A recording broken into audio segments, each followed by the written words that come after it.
Well, two of the NFL's worst teams will face off on Sunday in Oakland. Jacksonville Jaguars headed west to play the Raiders. Oakland currently installed as a 4-point favorite in this game on BETDAQ, 43.5 the total. Both these teams sitting at 1-4. Not much good to say about either one. At least Oakland, who is a short favorite in this game.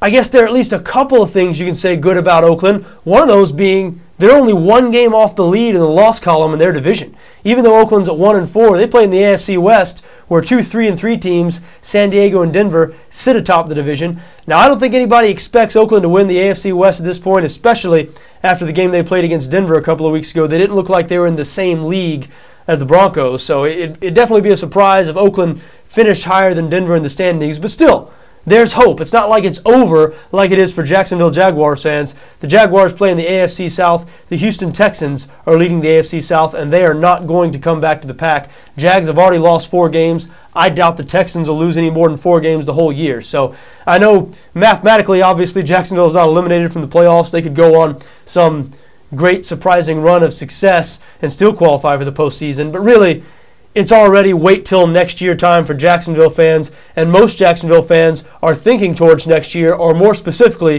thinking towards ending the regime that was responsible for this year.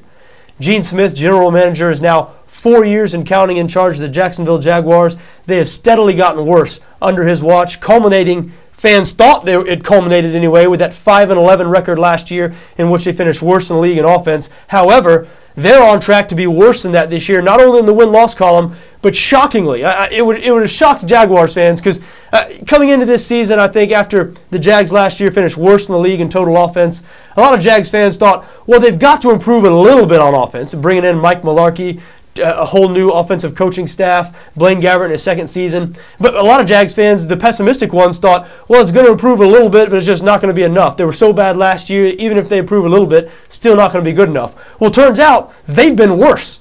They've actually gotten worse on offense. You look at their stats, nearly every category they're worse on offense. Dead last in the league once again in total offense, scoring offense, passing offense. Only problem is this year, the Jags' defense is bad too. At least last year, the Jags had a good defense and ended up finishing 6th in the league in total defense, kept them in a lot of games. This year, the defense 30th in the NFL in total defense. So when you've got the 30th ranked defense and the 32nd ranked offense, obviously you have big, big problems, and the Jacksonville Jaguars most certainly do. Now, once again this week, the Jags are involved in a line where I think they're getting too much respect.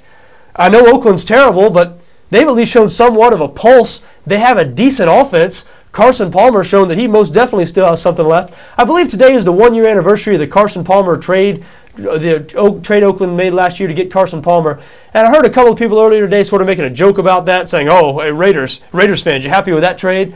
I actually think Carson Palmer's been all right. I think he's shown this year that he still has more left than I thought he had. Now, I know he threw a terrible interception in the second half of that Atlanta game, late in that game, that really cost them that game. The Raiders outplayed the undefeated Falcons for most of that game.